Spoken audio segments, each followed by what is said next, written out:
आज हम पढ़ेंगे स्पाइनल कॉर्ड। कल हमने ब्रेन को पढ़ लिया था। आपका दिमाग किन किन चीज़ों का बना होता है, जो कितने स्ट्रक्चर होते हैं, कौन कौन से पोर्शन होते हैं।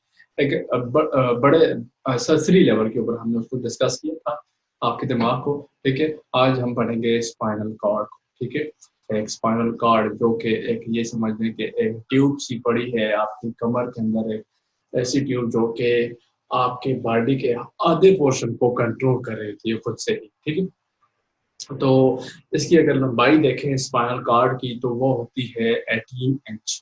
ठीक है, 18 इंच इसकी अमूमन एवरेज के तौर पर लेते हैं। लंबाई जो है 18 इंच होती है और उसकी चौड़ाई जो है वो 1.5 इंच यानी कि 1.5 इंच जो है वो चौड़ाई चौड़ाई होती है। ठीक है, 1.5 इंच। ठीक है, तो लंबाई कितनी है 18 इंच और चौड़ाई जो है वो अमूमन 1.5 इंच होती है। एवरेज की बात कर रहे हैं। ठीक है, elongated hollow and cylindrical structure and neural canal. सबसे पहले बात करते हैं न्यूरल कैनाल क्या होती है। ठीक है, सबसे पहले बात करते हैं कि न्यूरल कैनाल क्या होती है। तो न्यूरल कैनाल को समझने से के लिए आपको क्या करना पड़ेगा, थोड़ी सी एम्ब्रियोलॉजी को डिस्कस करना पड़ेगा। ठीक है, एम्ब्रियोलॉजी के अंदर क्या होता है, देखें जब एक्टोडर्म जो है वो अंदर की तरफ बेंड हो जाती है इस तरह से। ठीक है, अगर आपने एम्ब्रियोलॉजी अच्छे से पढ़ी है जिसमें जो है वो आपने पढ़ा होगा कि प्रेगनेंसी के दौरान किस तरह से जायगोट एम्ब्रियो से पूरा जो है एक बच्चा या एक इंसान बनता है। तो आपने ये भी पढ़ा होगा जब नर्वस सिस्टम की डेवलपमेंट हो रही होती है तो एक्टोडर्म अंदर की तरफ बेंड हो जाती है और एक ट्यूब सी बना देती है पूरी कंगोत्री सी। ठीक है, वर्टिब्रेट्स के अंदर, जैसे इंसानों की बात नहीं करते, सारे के सारे वर्टिब्रेट्स की बात करते हैं। तो उसके अंदर क्या होता है कि वो एक्टोडर्म जो है वो अंदर होके एक ट्यूब सी बना देते हैं और उसको कहते हैं न्यूरल ट्यूब। ठीक है, और इंसानों के अंदर वही न्यूरल ट्यूब जो है वो बाद में कन्वर्ट हो जाती है स्पाइनल कैनाल के अंदर। ठीक है, यानी कि न्यूरल कैनाल जो है जो कि एम्ब्रियोनिक स्टेज में मौजूद थी अब वो कन्वर्ट हो जाएगी स्पाइनल कैनाल के अंदर। और स्पाइनल कैनाल क्या जगह, कौन सी जगह है, वर्टिब्रल कॉलम के अंदर। आप स्पाइनल कॉर्ड को निकाल देना। ठीक है, स्पाइनल कॉर्ड को निकाल देता है कि आपको एक हॉलो स्ट्रक्चर दिखाई देगा पूरे स्पाइनल कॉर्ड के अंदर, यानी कि आप वर्टिब्रल तमाम सारे के सारे वर्टिब्रा को क्या करें, एक लाइन के अंदर रखें तो आप उसको आप उसके अंदर जो है वो सुराख नजर आएगा, यानी कि इसके अंदर आप कुछ चीज डाल सकते हैं।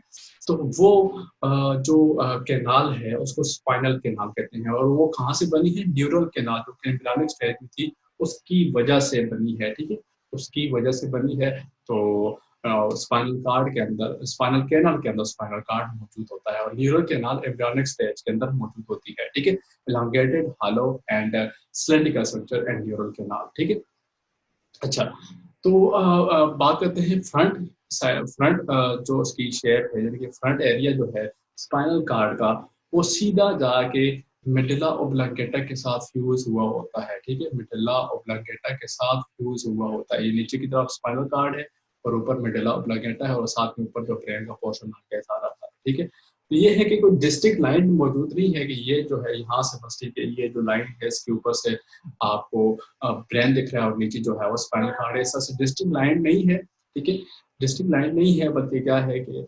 कॉन्टिन्यूअस है, यानी कि वही मेडुला ऑब्लिगेटा जो पड़ा था वही नीचे की तरफ ट्यूब लाइक स्ट्रक्चर बना रहा है, नैरो हो रहा है, टेपर हो रहा है नीचे की तरफ और आगे जाके क्या बना रहा है, स्पाइनल कॉर्ड बना रहा है। ठीक है, और जब एंड की बात करें, ठीक है, तो दूसरे एंड में क्या है कि टेपर हो जाता है स्पाइनल कॉर्ड। टेपर यानी कि पतला होना शुरू हो जाएगा और आखिर में जाके खत्म हो जाएगा। ठीक है, तो कहाँ पे ये देखें जी, जो यूरो स्टाइल है, यूरो स्टाइल क्या कहते हैं, वो जो वर्टिब्रल कॉलम के बिल्कुल एंड पे आपको जो हड्डी दिखती है ना उसको यूरो स्टाइल कहते हैं। ठीक है, तो यूरो स्टाइल की बात करते हैं, वर्टिब्रल कॉलम एंड पे जाके किस में कन्वर्ट हो जाएगी, यानी कि आम सारे के सारे वर्टिब्रेट्स जो हैं खासतौर पर यूरो स्टाइल जो नाम स्पेसिफिक यूज किया जाता है वो फ्रॉग के अंदर यूज किया जाता है। ठीक है, फ्रॉग की जो एंड पे जो बोन आती है उसको क्या कहते हैं, यूरो स्टाइल कहते हैं। ठीक है, तो आपके जो यूरो स्टाइल कैनल है वो बिल्कुल वर्टिब्रल कॉलम का एंड रीजन है, वहां पे जाके ये कहना है कि वहां पे खत्म हो जाएगी। बेसिकली यूरो स्टाइल जो नाम है ये फ्रॉग के अंदर यूज किया जाता है। फ्रॉग के जब आप उसकी एनाटॉमी पढ़ेंगे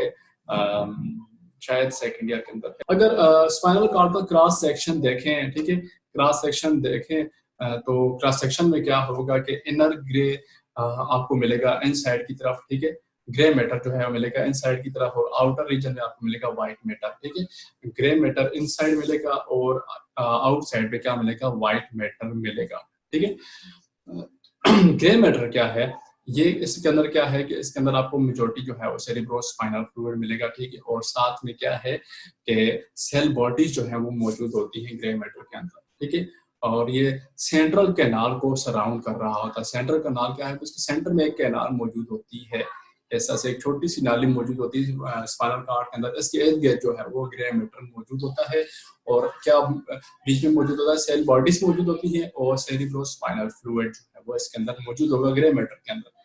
ठीक है, अच्छा, और साथ में व्हाइट मैटर जो है उसके अंदर क्या मिलेगा, आपको नर्व फाइबर्स वगैरह मिलेंगे। ठीक है, गैंग्लियन, और जो आपने गैंग्लियनिक नेटवर्क पर था उसमें से जो नर्व फाइबर निकल के जा रही थी वो यहाँ पे मिलेगी आपको व्हाइट मैटर के अंदर मिलेंगे। ठीक है, अच्छा, यहाँ पे एक और बात, सेंट्रल कैनल की बात करते हैं। ठीक है, सेंट्रल कैनल कहाँ पे है जी, अगर आपको इन्होंने डायग्राम के अंदर नहीं बनाया, पहले मैं आपको दिखा देता हूँ कहाँ पे होती है सेंट्रल कैनाल। ठीक है, इसका कलर जो है वो मैं येलो रख लेता हूँ। यहाँ पे जो है सेंट्रल कैनाल मौजूद होती है। ठीक है, ये जो आपको पोर्शन नजर आ रहा है, ठीक है, ये वाला, यहाँ पे सेंट्रल कैनाल मौजूद होती है, और ये देखिए आपको ग्रे मैटर दिख रहा है। ठीक है, ये जो तितली की तरह है, ये ग्रे मैटर है, इसके सेंटर में जो है वो सेंट्रल कैनाल मौजूद होती है। और ग्रे मैटर में क्या होगा, सेल बॉडीज होंगी, और किसकी सेल बॉडी होगी, इंटरन्यूरॉन्स की सेल बॉडी होंगी, और साथ में क्या है कि सेरिब्रोस्पाइनल फ्लूइड हो। तो हम स्टडी कर रहे थे स्ट्रक्चर को, और उसके अंदर हम ये देख रहे थे कि आउटर रीजन पे क्या मौजूद है, व्हाइट मैटर मौजूद है, और व्हाइट मैटर में क्या मिलता है आपको, मेजॉरिटी क्या मिलता है, नर्व फाइबर वगैरह जो है वो मिलते हैं। ठीक है, अच्छा, दो किस्म की रूट्स होती हैं, एक होती है डॉर्सल रूट और एक होती है वेंट्रल रूट। डॉर्सल रूट के अंदर आपको ये रीजन दिखेगा। ठीक है, यहाँ पे आप देख सकते हैं कि यूनिपोलर न्यूरॉन मौजूद है। यूनिपोलर मतलब सेंसरी न्यूरॉन मौजूद है, और ये उसकी सेल बॉडी है। ठीक है, और इसको आप क्या कहेंगे, गैंग्लिया है। ठीक है, आपको पता है कि गैंग्लिया क्या होता है, सेल बॉडीज को क्या कहते हैं, गैंग्लिया कहते हैं। और यहाँ पे देख सकते हैं कि न्यूरॉन सोमा यानी कि गैंग्लिया जो है, डॉर्सल रूट गैंग्लिया जो है ये डॉर्सल रूट के अंदर मौजूद होगा, जबकि वेंट्रल रूट में जस्ट जो है वो क्या होगी, मोटर न्यूरॉन आ रही होगी। ठीक है, बाकी जा रही होगी इंफॉर्मेशन लेके। ठीक है, अच्छा, तो सेंट्रल जो है कैनाल है वो यहाँ पे मौजूद होगी। और अब जो कि ये तो क्रॉस सेक्शन लिया हुआ है ना, तो ये वर्टिकल, ये जो स्पाइनल कॉर्ड है वो ऊपर की तरफ, ये जो सेंट्रल कैनाल है वो सीधा जाके आपके दिमाग के साथ फ्यूज होती है और ब्राइनली एंड हो रही होती है। यानी कि इस तरह से नहीं है कि ये इसका कोई वाजा रीजन होता है कि यहाँ पे जाके सेंट्रल कैनाल खत्म हो जाती है, इस तरह से नहीं है। क्योंकि यही समझ लें कि अगर आप अपने आप को थोड़ा ऊपर लेके जाएं, ऊपर से पीछे की तरफ लेके जाएं, तो यानी कि आपका नर्वस सिस्टम जो है, अगर पेरिफेरल नर्वस सिस्टम को कंस्ट्रक्ट कर दें आप थोड़े से रीजन के ऊपर, तो आपका नर्वस सिस्टम जो है वो एक वर्म, एक कीड़ी की तरह हो जाएगा। ठीक है, जिसमें जस्ट गैंग्लियोनिक नेटवर्क मौजूद होता है, उसका ब्रेन वगैरह मौजूद नहीं होता, तो उसके साथ रिजेम्बलेंस शो करेगा कि वो भी लंबूतरा होता है, आपका स्पाइनल कॉर्ड भी लंबूतरा होता है। ठीक है, तो यानी कि बाद में एवोल्यूशन होती रही है, और आपका वो जो नर्वस सिस्टम था वो चेंज होता गया। ठीक है, तो ये है कि ये इसके साथ डायरेक्टली फ्यूज होती है। और यहाँ से आप देख सकते हैं आपकी ये वर्टिब्रल कॉलम है, तो ये मक्खी मुझे बार बार तंग कर रही है। अच्छा, तो ये है कि ये आपकी जो व्हाइट एरिया नजर आ रहा है, ये है आपकी वर्टिब्रल कॉलम, और ये साथ में उसके साथ इंटरवर्टिब्रल डिस्क मौजूद हैं, जो आपने डिस्क सिलेक्ट पढ़ा था, ये कार्टिलेजिनस टिश्यू जो मौजूद है। और यहाँ पे आपको देखे नजर आ रहा है स्पाइनल कॉर्ड, हल्का सा बारीक सा। ठीक है, ये देखिए किस तरह वर्टिब्रल कॉलम के अंदर जो है वो मौजूद है, और ये साथ में उसमें से रूट्स निकल रही हैं, नर्व रूट्स जो है वो इसमें से निकल रही हैं। और बीच में देखें आपको व्हाइट और ग्रीन कलर का मटेरियल शो किया गया, साथ में हल्का सा जो कह सकते हैं सैन कलर जो होता है, CYAN सैन कलर, उस कलर की आपको बाउंड्री दिखाई गई है, जो कि उसके जो मेम्ब्रेन्स मौजूद हैं उसको कवरिंग के लिए। ठीक है, अच्छा, तो ये तो हमने पढ़ लिया कि स्पाइनल कॉर्ड क्या होता है, उसका स्ट्रक्चर किस तरह से होता है, ग्रे मैटर में क्या होता है, व्हाइट मैटर में क्या होता है। ठीक है, आगे हम देखते हैं कि कवरिंग क्या है। तो जो स्पाइनल कॉर्ड है वो थिक पिगमेंटेड मेम्ब्रेन जो है उससे कवर किया होता है उसको कहते हैं पायामेटर, या पढ़ चुके कि पायामेटर कहाँ पे मौजूद होती है। और न्यूरल कैनाल जो है इसको ड्यूरामेटर ने कवर्ड किया होता है, ठीक है। न्यूरल कैनाल जो सेंटर में मौजूद है। अच्छा, न्यूरल कैनाल पता नहीं वो बार बार जिक्र क्यों कर रहा है, लेकिन ये एम्ब्रियोनिक स्टेज में मौजूद होती है, बाद में ये स्पाइनल कैनाल के अंदर कन्वर्ट हो जाती है, ठीक है। अच्छा, तो दो लेयर्स हैं, एक पायामेटर है, दूसरा ड्यूरामेटर जो है इन्होंने कवर किया होता है इसको, ठीक है। अच्छा, इन दोनों के दरमियान लिम्फेटिक फ्लूइड मौजूद होता है, ठीक है। यानी कि पायामेटर और ड्यूरामेटर दोनों के दरमियान एक फ्लूइड मौजूद होता है जिसको कहते हैं लिम्फेटिक फ्लूइड। और इसका फंक्शन क्या है कि झटकों वगैरह से, यानी कि शॉक्स जो है उससे प्रोटेक्शन देना है आपके स्पाइनल कॉर्ड को, ठीक है। यानी कि स्पाइनल कॉर्ड की प्रोटेक्शन इस लिहाज से लाजमी है कि अगर इसके अंदर कोई भी छोटी सी भी अगर डिस्टर्बेंस आती है तो आपका जो निचला पोर्शन है, यानी कि आपकी टांगे वगैरह जो लिम्स हैं वो शल हो सकते हैं, वो फंक्शन लेस हो सकते हैं, ठीक है। यानी थोड़ी सी भी एक नर्व भी डैमेज हो जाए तो उससे आपका सारा का सारा सिस्टम जो है वो खराब हो सकता है, ठीक है। इसीलिए उसकी प्रोटेक्शन जो है वो ज्यादा की जाएगी, ठीक है। तो क्या है कि लिम्फेटिक फ्लूइड मौजूद होगा और वो क्या करेगा, इनकी प्रोटेक्शन करेगा, ठीक है। फंक्शन की बात करते हैं स्पाइनल कॉर्ड की, तो ये तो आपको यानी कि डेफिनेटली आता होगा, इतना मुश्किल नहीं है कि जितने भी रिफ्लेक्सेस हैं नेक रीजन से नीचे नीचे वो सारे की सारी स्पाइनल कॉर्ड कंट्रोल करता है, ठीक है। रिफ्लेक्स एक्शन जो है, जितनी भी रिफ्लेक्स एक्शन आपको होता है कि सर्वाइवल के लिए की जाती है, ठीक है। जब आप पढ़ेंगे इंस्टिंक्ट बिहेवियर, ठीक है, एक होता है लर्निंग बिहेवियर और एक होता है इंस्टिंक्ट बिहेवियर जो आपके जीन्स के अंदर मौजूद होता है, तो उसमें एक रिफ्लेक्स एक्शन भी आता है, ठीक है। तो बिलो द नेक रीजन जितने भी रिफ्लेक्स एक्शन हो रहे हैं वो सारे के सारे स्पाइनल कॉर्ड जो कंट्रोल कर रहा होता है, ठीक है। और जो स्किन से और मसल सेल से जो सेंसरी इंफॉर्मेशन आ रही होती हैं बिलो द नेक रीजन, ठीक है, वो भी कहाँ से स्पाइनल कॉर्ड से होकर ब्रेन को जाती हैं। और इसी तरह स्टोरेड भी जो मोटर इम्पल्स हैं ब्रेन से, वो मसल से जो लिम्स हैं उनकी तरफ जो है वो ब्रेन से मसल को और जो लिम्स हैं उनकी तरफ जा रही होती है। मोटर इम्पल्स वो भी स्पाइनल कॉर्ड के जरिए ही जा रही होती है, ठीक है। और यानी कि आप ये समझ लें कि ये ब्रेन से कमांड जो है, यानी कि एक ऑर्डर, एक इंफॉर्मेशन इकट्ठी करेगा, आपके दिमाग को देगा, आपके दिमाग जो है कमांड बनाएगा, वो फिर से इसके ऊपर इसके जरिए बाकी पोर्शन को दी जाएंगे, ठीक है। मिसाल के ऊपर देखें, इसकी एग्जांपल इस तरह से है कि यहाँ पे एक चीज मैं ड्रॉ करता हूँ, ये आ गया इस तरह से, एक पहाड़ आ गया, कोना है उसका इस तरह से है, ठीक है, और दूसरा रीजन जो है वो इस तरह से है, ठीक है। अब दोनों के दरम्यान लेकर आना है तो यहाँ पे आप जो है एक लकड़ी रख दें, इधर से एक लकड़ी रख दें और इसके ऊपर से गुजर जाए, तो ये स्पाइनल कॉर्ड बिल्कुल इसी तरह काम कर रहा है। सेंट्रल नर्वस सिस्टम और ब्रेन और पेरिफेरल नर्वस सिस्टम के दरमियान ये जो लिंकेज का काम है वो स्पाइनल कॉर्ड जो है वो कर रहा है, ठीक है। अच्छा, अब हम बात करते हैं पेरिफेरल नर्वस सिस्टम की। ये तो हमने सेंट्रल नर्वस सिस्टम पढ़ लिया। अब हम बात करते हैं पेरिफेरल नर्वस सिस्टम की, जिसके अंदर क्या आती है, नर्व्स वगैरह आती हैं, ठीक है। इसके अंदर क्या आती है, नर्व्स आती हैं। तो पेरिफेरल नर्वस सिस्टम के अंदर डेफिनेटली जो है सेंसरी और मोटर न्यूरॉन होंगे, क्योंकि एंटर न्यूरॉन तो सेंट्रल नर्वस सिस्टम के अंदर मौजूद होते हैं।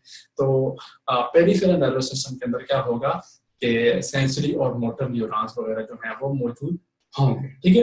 अच्छा, तो हम बात कर रहे थे पेरिफेरल नर्वस सिस्टम की। सेंसरी और मोटर न्यूरॉन्स इसके अंदर मौजूद होंगे, ठीक है। और जो इंटर न्यूरॉन है वो मौजूद नहीं होंगे क्योंकि वो मौजूद हैं सेंट्रल नर्वस सिस्टम के अंदर, ठीक है। सेंट्रल नर्वस सिस्टम के अंदर मौजूद होंगे और थ्रू आउट द बॉडी जो पेरिफेरल नर्वस सिस्टम है वो मौजूद होगा, ठीक है। यानी कि वो जो एक्सॉन्स हैं या वो पूरी की पूरी बॉडी के अंदर इस तरह से फैले होंगे, ठीक है।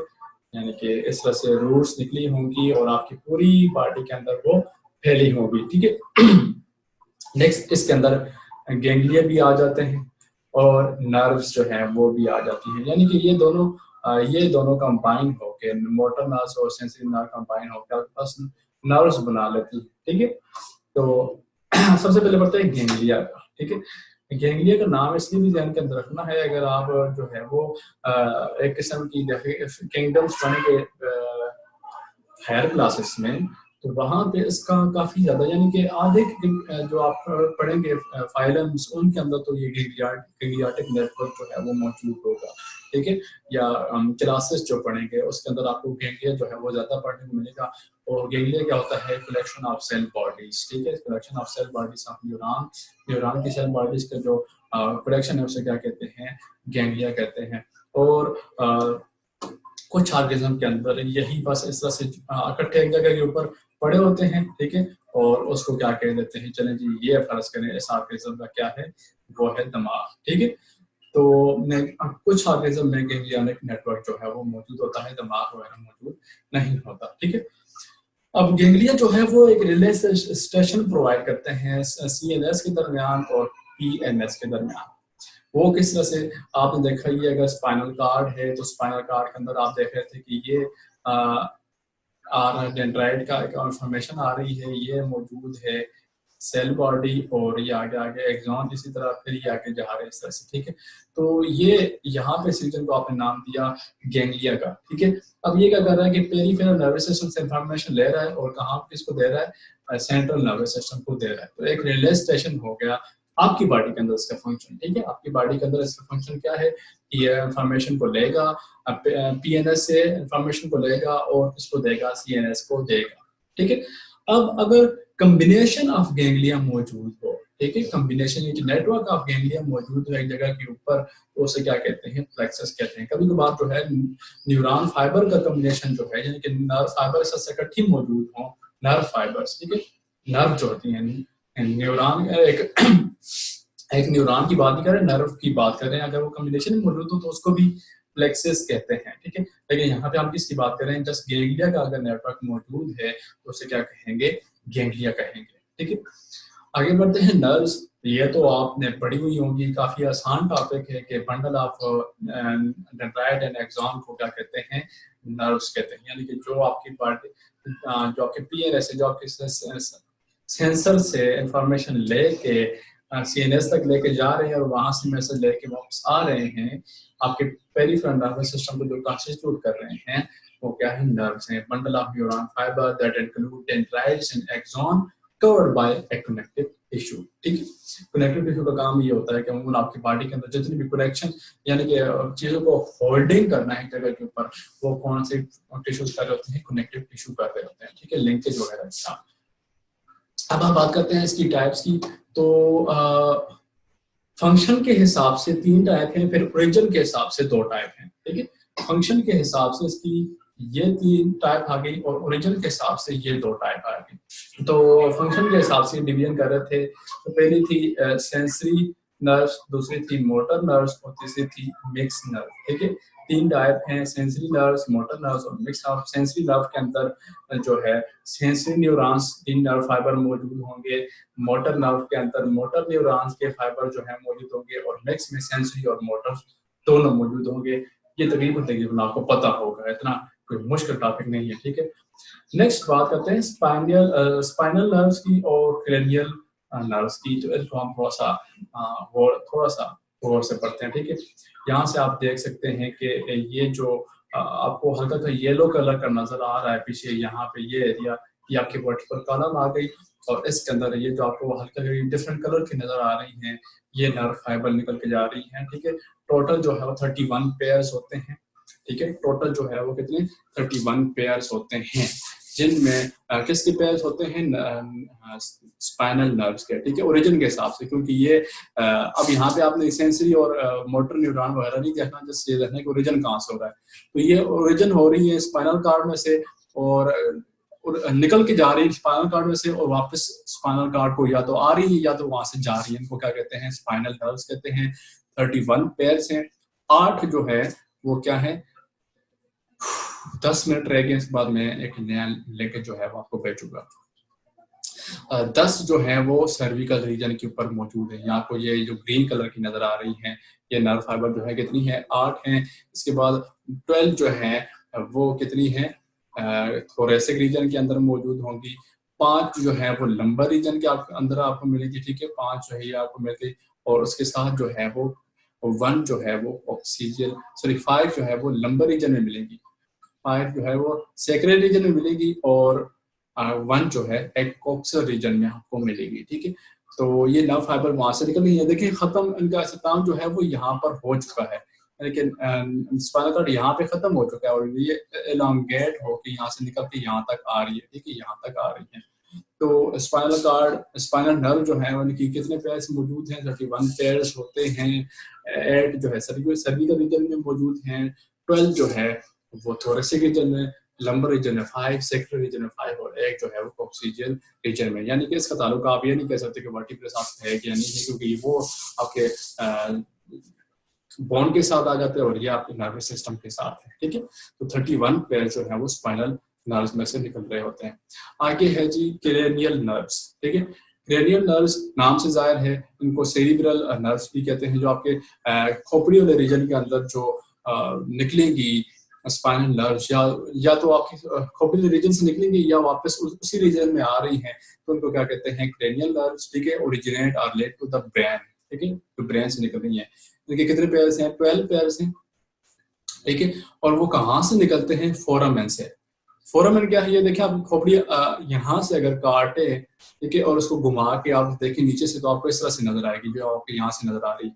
इसके अंदर आपको देखिए ये ओपनिंग नजर आ रही है, दिमाग में से ये ओपनिंग, यहाँ से जो है क्रेनियल नर्व्स निकल के आ रही होती हैं, ठीक है। यहाँ से क्रेनियल नर्व जो है वो निकल के आ रही होती हैं, और बाकी जो आगे पीछे जो पेरिफेरल टिश्यू उसमें जा रही होती है, लेकिन सिवाय वेगस नर्व के, ठीक है।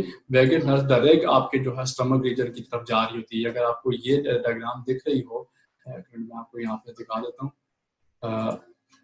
ये जो आपको नजर आ रही है, ये येलो कलर की, आप देख सकते हैं कि नीचे और स्टमक रीजन से भी नीचे की तरफ जा रही है, ठीक है। उसके साथ साथ और उसकी एक्सटेंशन साथ में मौजूद है, ठीक है। ये जो आपको येलो कलर की जितनी भी नजर आ रही है वो कौन सी है? वेगस नर्व है। और ये जो है वो कहाँ से? फोरामेन से बाहर नहीं निकलती है, डायरेक्टली जो है वो बाहर निकली होती है, आप यहाँ से देख सकते हैं, ठीक है। ये फेशियल नर्व्स हैं और साथ में क्या है? वेगस नर्व है, आपकी बॉडी की तरफ नीचे की तरफ इस तरह से आई होती है, यानी कि ये फोरामेन से नहीं निकली होती है, इसमें एक्सेप्शन है, ठीक है। अब हम बात करते हैं इसके पेयर्स की, ठीक है। 12 पेयर्स हैं, 1 2 3 4 5 6 7 8 9 10 11 12। तो इसमें 3 पेयर जो हैं, 3 पेयर्स वो क्या होंगे? सेंसरी इन नेचर होंगे, ठीक है। वो क्या होंगे? सेंसरी इन नेचर होंगे। और उनमें कौन कौन सा है? फर्स्ट, सेकंड और 8th नंबर के ऊपर जो आएगा वो सेंसरी इन नेचर होगा, सेंसरी न्यूरॉन का बना होगा। 5 पेयर्स जो हैं वो मोटर न्यूरॉन के होंगे, और उसके अंदर क्या है? 3rd, 5th, 6th और 11th और 12 ये पेयर जो है ये कौन से होंगे? 5th पेयर आप 5 पेयर होंगे मोटर न्यूरॉन्स के, और आखिर में है 4 पेयर जो है वो मिक्स न्यूरॉन्स के होंगे, जिसमें 4th, 7th, 9th और 10th जो है पेयर। अच्छा, ये तो थे आपके पास पेयर्स आ गए। 3 पेयर्स में क्या थी? सेंसरी इंफॉर्मेशन आ रही थी, 5 पेयर में मोटर इंफॉर्मेशन जा रही थी, और 4 जो है उसमें मिक्स जा रही है, ठीक है। तो ये तो हो गया आपके पास क्रेनियल नर्व्स। और उम्मीद है आपको ये समझ भी आएगी, इतनी कोई मुश्किल वगैरह बात नहीं है इसके अंदर। नेक्स्ट है सोमैटिक नर्वस सिस्टम। हाँ जी, अब थोड़ा सा मजे के टॉपिक आने लगे हैं। सोमैटिक नर्वस सिस्टम से बात यही समझ लें कि बॉडी के वो सेल जो कि आपके तकरीबन वॉलेंट्री कंट्रोल में होते हैं, ठीक है। आपके तकरीबन वॉलेंट्री कंट्रोल में होंगे, वो किस सिस्टम के अंदर आएंगे? सोमैटिक नर्वस सिस्टम के अंदर आएंगे, ठीक है। और इसमें क्या होगा कि सेंसरी और मोटर इंफॉर्मेशन जो है वो सेंट्रल नर्वस सिस्टम से और आपकी बॉडी के वॉलेंट्री पार्ट जो है वहां उसके दरमियान होगा। फॉर एग्जांपल अगर हम बात करें स्केलेटल मसल की और स्किन जो है, ठीक है, तो इनके दरमियान जो कनेक्शन है वो सोमैटिक नर्वस सिस्टम का होगा। रिफ्लेक्सेशन की बात करें, जो आप मिसाल के तौर पर सर्दियों में आप जो है आपके हाथ कामना शुरू करते हैं, आपके अपने कंट्रोल में नहीं होता reflex reaction of skeletal muscle, तो वो एक्सेप्शन में होंगी। मैंने आपको पहले बताया कि बायो के अंदर काफी ज्यादा आपको एक्सेप्शन देखनी पड़ेगी, ठीक है, काफी ज्यादा एक्सेप्शन देखनी पड़ेगी, यानी कि वो इनवॉलेंटरी रिएक्शन होते हैं। तो आप ये नहीं कह सकते कि सोमैटिक नर्वस सिस्टम के अंदर नहीं आ रहे हैं, ठीक है। कुछ जो है वो इनवॉलेंटरी होंगी, लेकिन बजाय आपको मेजॉरिटी जो है वो वॉलेंटरी पार्ट जो है वो देखने को मिलेगा, ठीक है, सोमैटिक नर्वस सिस्टम के अंदर। जबकि जब इसके बदले में जब हम ऑटोनॉमिक नर्वस सिस्टम को पढ़ेंगे सोमैटिक नर्वस सिस्टम के बदले, तब आपको समझ आ जाएगा कि जो कि ऑटोनॉमिक नर्वस सिस्टम है, ठीक है, ऑटोनॉमिक सिस्टम जब आप इसको पढ़ेंगे तो उससे जो बच जाएगा वो आप सोमैटिक नर्वस सिस्टम को के तौर पर रख सकते हैं, ठीक है। तो यहाँ पे देखें जो सेंसरी और मोटर इंफॉर्मेशन है वो सीएनएस का सेंट्रल नर्वस सिस्टम और उसमें मेजॉरिटी हाइपोथैलेमस। हाइपोथैलेमस का नाम आ जाए, हार्मोन सेल के अंदर रख लेना है, ठीक है। हार्मोन जितने भी हैं ग्लैंड्स जो है वो सेल के अंदर रख लेना है। और मेडुला ऑब्लिंग का करेक्शन होता है various internal organs like heart, glands और बाकी जो विजरा ऑर्गन है, विजरा कहते हैं जो भी आपकी बॉडी के इंटरनल ऑर्गन्स देखो उनके दरमियान कंट्रोल, जो सेंसिटिव और मोटर इंफॉर्मेशन जा रही है आपके सेंट्रल नर्वस सिस्टम से, ठीक है। और आपके जो विजरा ऑर्गन्स हैं जो इनसाइड मौजूद है ऑर्गन में, फॉर एग्जांपल सारे ऑर्गन इनसाइड होते हैं, मिसाल के तौर पर हार्ट हो गया, लंग्स हो गए, ग्लैंड्स और बाकी जो स्टमक वगैरह आते हैं वो सारे सारे विजरा में आएंगे, ठीक है। तो बात करते हैं कि इसके अंदर स्मूथ और कार्डियक मसल दोनों की कॉन्ट्रैक्शन या कंट्रोल जो है वो ऑटोनॉमिक नर्वस सिस्टम के अंदर होगी, जबकि सोमैटिक के अंदर क्या था, स्केलेटल मसल सिर्फ थे, ठीक है। और ये टोटल स्क्लेरोट होगा, जितनी भी अनवॉलेंटरी एक्शन होंगे आपकी बॉडी के अंदर सिवाय रिफ्लेक्स एक्शन के, ठीक है, रिफ्लेक्स एक्शन को छोड़ के बाकी जो रिएक्शन हो रहे हैं आपकी बॉडी के अंदर वो क्या होंगे, ऑटोनॉमिक नर्वस सिस्टम के अंदर होंगे, ठीक है। मिसाल के ऊपर देखें जी, हम देखेंगे सिम्पैथेटिक और पैरासिम्पैथेटिक नर्वस सिस्टम के जरिए, ठीक है। सिम्पैथेटिक और पैरासिम्पैथेटिक नर्वस सिस्टम के अंदर जो भी तब्दीलियां होती हैं वो देखेंगे वो आपके कंट्रोल में होती ही नहीं है, ठीक है। और मैं आपको एक लिंक दे रहा हूँ, आपको एक हिंट से देता हूँ इस तरह से कि आजकल कहते हैं कि एक झूठ पकड़ने वाली मशीन है, ठीक है, लाई डिटेक्टर जिसे कहते हैं। लाई डिटेक्टर अगर है भी और हो भी सकता है, देखिए ये पॉसिबल है कि लाई डिटेक्टर मशीन हो, और वो किस तरह से है कि वो उसका ताल्लुक आपके इन्हीं चीजों के साथ होता है, यानी कि ये जो इनवॉलेंटरी एक्शन है वो आपकी लाइट डिटेक्टर की बात कर रहे थे, और लाइट डिटेक्टर में क्या है कि वो मेजॉरिटी उसका ताल्लुक आपके सिम्पैथेटिक और पैरासिम्पैथेटिक नर्वस सिस्टम के साथ होता है, क्योंकि वो इनवॉलेंटरी एक्शन होते हैं आपके कंट्रोल में नहीं होते, ठीक है।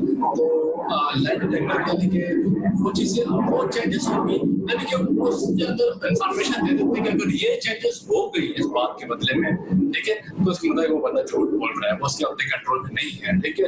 ऐसी चीजें होती हैं जो कि आपकी स्पेसिफिक, मैंने कहा ना कि आपके माइंड जो है वो आपके ब्रेन को कंट्रोल करता है, आपके माइंड में जो चेंजेस आती है उसकी वजह से आपके बॉडी के अंदर चेंजेस आती हैं, ठीक है। तो डेफिनेटली वो लाइट डिटेक्टर जो है वो काम कर सकता है, ठीक है।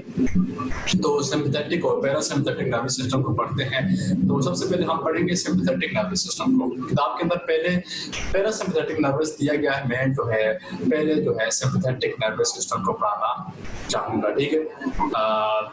ये जो है आप तस्वीर को देख के समझ गए होंगे। फर्ज करें आप जो है जा रहे हैं स्कूल कॉलेज और आप किसी ने एकदम से ये कुत्ता आ जाता है, ठीक है, और इसके देखिए कितने नोकीले दांत है और वो आपके सामने आ जाए अचानक से, और इस तरह देखिए कितनी पावरफुल शे है, और देख के आपकी जो है वो हवा टाइट हो जाए, तब क्या है कि आपकी बॉडी के अंदर कुछ न कुछ चेंजेस आना शुरू हो जाएंगे, ठीक है। आपकी बॉडी के अंदर कुछ न कुछ चेंजेस आना शुरू हो जाएंगी, और वो जो चेंजेस होंगी वही क्या होगी, सिम्पैथेटिक नर्वस सिस्टम की होंगी, ठीक है, वही क्या होंगी, सिम्पैथेटिक नर्वस सिस्टम की होंगी। तो यानी कि सिम्पैथेटिक नर्वस सिस्टम के अंदर जो चेंजेस आएंगी वो होंगी स्टेट ऑफ इमरजेंसी, ठीक है, स्टेट ऑफ इमरजेंसी, और इसमें क्या होगा, फाइट और फ्लाइट एक्शन जो है वो होगा, ठीक है। फाइट और फ्लाइट एक्शन, कभी आपके साथ ऐसा हुआ है, चलिए आपसे एक मजे का क्वेश्चन पूछते हैं, कभी आपके साथ ऐसा हुआ है कि आपने जो कोई ऐसा काम किया है, या फिर आप घर वालों से छुप के या किसी भी की वजह से छुप के जो है आप उसका कुछ काम करें, कुछ भी काम करें, आपको अपने ही दिल की धड़कन आपके कानों से सुनाई दे रही हो, अच्छा, इसको कहते हैं पाल्पिटेशन, ठीक है, इसको क्या कहते हैं, पाल्पिटेशन कहते हैं। जब आपको अपने ही दिल की धड़कन जो है वो सुनाई देती है, इसको कहते हैं पाल्पिटेशन, ठीक है, पाल्पिटेशन। तो ये इसी केस के अंदर कभी बार हो सकती है कि आपका हार्ट बीट जो है वो इंक्रीज हो जाएगा, ठीक है, यानी कि आपकी बॉडी आपके अपने आप को जो है वो ह्यूज एक्टिविटी के लिए तैयार करना शुरू कर देगी, ठीक है। आप यानी कि आपके यानी कि देखिए ना, फाइट और फ्लाइट है, यानी कि अगर फर्ज करें भागने वाली बात करें या फ्लाइट, दोनों के अंदर आपके स्केलेटल मसल यूज होंगे। स्केलेटल मसल जो है जाहिर सी बात है एनर्जी देते हैं, ग्लूकोज वगैरह देते हैं, ठीक है, तो वो सारे के सारे प्रोसेस शुरू हो जाएंगे जिसकी वजह से आपको अचानक से एनर्जी मिले, ठीक है, और और आपका फोकस जो है वो एक पॉइंट के ऊपर होगा, ठीक है। बाकी जो अननेसेसरी थिंग्स होंगी वो कम हो जाएगी। मिसाल के तौर पर देखें, हार्ट बीट ज्यादा हो जाएगा, ठीक है। हार्ट बीट ज्यादा हो जाएगी, अब हार्ट बीट क्यों ज्यादा हो जाएगी, इसके पीछे लॉजिक है कि आपके वो मसल्स वगैरह जो है उनको ज्यादा ऑक्सीजन पहुंचाई जाएगी। क्यों ज्यादा ऑक्सीजन क्यों पहुंचाई जाएगी? मैंने कहा कि आपके मसल को एनर्जी चाहिए भागने के लिए, तो एनर्जी चाहिए के लिए क्या है, ग्लाइकोजेनोलाइसिस का प्रोसेस होगा। ग्लाइकोजेनोलाइसिस ये आप बायोकेमिस्ट्री के अंदर पढ़ेंगे, जिसमें ग्लाइकोजन की ब्रेकडाउन होती है, ठीक है। ग्लाइकोलाइसिस के अंदर आपने क्या पढ़ा था कि ग्लूकोज की ब्रेकडाउन होती है, तो ग्लूकोज तो आपकी बॉडी के अंदर फर्ज करिए खत्म हो गई या इतनी वो नहीं है, तब आपकी बॉडी के अंदर जो ग्लाइकोजन स्टोर पड़ा था अब उसकी ब्रेकडाउन होगी, ग्लाइकोजेनोलाइसिस होगी, ठीक है। तो उस प्रोसेस में क्या होगा कि आपको चाहिए ऑक्सीजन, ऑक्सीजन चाहिए जाने के लिए क्या है, ज्यादा हार्ट बीट होगी, आपकी सांस फूलेगी, ठीक है, बगैर भागने के फूलेगी, और उसकी वजह क्या है कि आपको ज्यादा ऑक्सीजन चाहिए, ठीक है। यानी कि सांस फूलना पॉसिबल है। राइज इन ब्लड प्रेशर होगा, जाहिर सी बात है, हार्ट बीट इंक्रीज कर रहा है तो ब्लड प्रेशर भी हाई जो है इंक्रीज करेगा। डायलेशन ऑफ प्यूपल, आपके प्यूपल जो है वो डायलेट करेंगे ताकि आपका फोकस उस सामने वाले पॉइंट के ऊपर हो, ठीक है, सामने वाले पॉइंट के ऊपर। तो मैं ये कह रहा था कि डायलेशन ऑफ पीपल्स होगी, पीपल्स डायलेट करेंगे तो आपके पॉइंट जो है कि आपको यानी आप सामने कुत्ता खड़ा है तो आपको ये देखेंगे उसकी इमोशंस वगैरह, यानी कि वो उसके पाँव किस तरफ जा रहे हैं, वो आप जो है वो सारी भागने वाली करेंगे। ट्रेकिया की जो है डायलेशन होगी ताकि ज्यादा ऑक्सीजन आपकी बॉडी के अंदर आए, देखिए, और ब्रोंकाई, जाहिर सी बात है, यानी कि देखिए हर वो फंक्शन हो रहा है जहां से आपको एनर्जी चाहिए, ठीक है। अब ये दूसरी बात क्या होगी कि वेजो कंस्ट्रिक्शन हो जाएगी आपके स्किन और विजरल ऑर्गन में, ठीक है। विजरल ऑर्गन और स्किन जो है वहां पे वेजो कंस्ट्रिक्शन हो जाएगी। वेजो कंस्ट्रिक्शन क्या है कि आपका ब्लड जो है स्किन की तरफ और विजरल ऑर्गन की तरफ कम होगा, और कहाँ पे ज्यादा होगा, स्केलेटल मसल वगैरह की तरफ ज्यादा जो है ये ब्लड फ्लो करके जाएगा, ठीक है। इसी तरह पेरिस्टालसिस मूवमेंट जो है आपकी गैस्ट्रोइंटेस्टाइनल ट्रैक्ट के अंदर वो भी रुक जाएगी, और ग्लाइकोजेनोलाइसिस का प्रोसेस जो है उसको प्रमोट किया जाएगा, तो आपकी बॉडी के अंदर जो है वो ग्लूकोज बने और आप जो है मुकम्मल भागने के लिए, मेजोरिटी में भागा ही जाता है, तो भागने के लिए तैयार किया जाए, ठीक है। ये था सिंपैथेटिक नर्वस सिस्टम। अब ये जितनी भी चीजें हैं ये आपके अपने कंट्रोल में नहीं है, ठीक है। आगे जाते हैं पैरासिम्पैथेटिक नर्वस सिस्टम, तो ये टोटल उसके उलट होगा, ठीक है। इसको कहते हैं रेस्ट और डाइजेस्ट। तो इसमें क्या होगा कि नॉर्मल कंडीशन की तरफ आना शुरू हो जाएगा, यानी कि हार्ट बीट अगर ज्यादा हो गई थी तो अब वो डिक्रीज होना शुरू हो जाएगी, ब्लड प्रेशर अगर ज्यादा हो गया था तो वो कम होना शुरू हो जाएगा, नॉर्मल की तरफ आना शुरू कर देगा, ठीक है। कंस्ट्रक्शन ऑफ पीपल होना शुरू हो जाएगी, यानी कि हर चीज नॉर्मल की तरफ आना शुरू कर देगी, ठीक है। हर चीज जो है वो नॉर्मल स्टेट की तरफ आना शुरू कर देगी, पेरिस्टालसिस मूवमेंट वगैरह जो है वो ओपन हो जाएगी, और आपके यानी कि देखें मैंने कहा कि vessel construction to skin and visceral organ जो है वो हो जाएगी, आपका रंग पीला पड़ जाता है, मतलब वो आपका ब्लड नहीं मिल रहा। जब पैरासिम्पैथेटिक नर्वस सिस्टम की बात करते हैं तो उसमें जो ब्लड है वो स्किन और विजरल ऑर्गन को मिल जाता है, ठीक है।